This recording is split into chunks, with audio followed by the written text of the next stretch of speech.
দেখেন কিভাবে সামাজিক প্রতিষ্ঠান সেগুনবাগান ইসলামী পাঠাগার তারা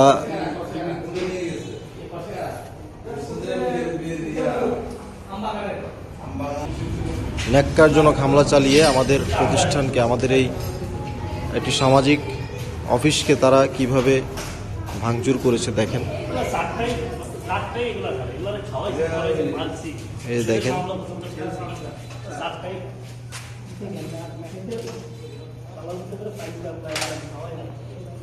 এগুলো সব, এই চেয়ারগুলো সব মানুষের দানের মাধ্যমে কেনা, একটা দুইটা করে এই চেয়ারগুলো কেনা হয়েছিল। এই জায়গাটাতে একটা টিভি ছিল, টিভিটাও রাখে নাই দেখেন।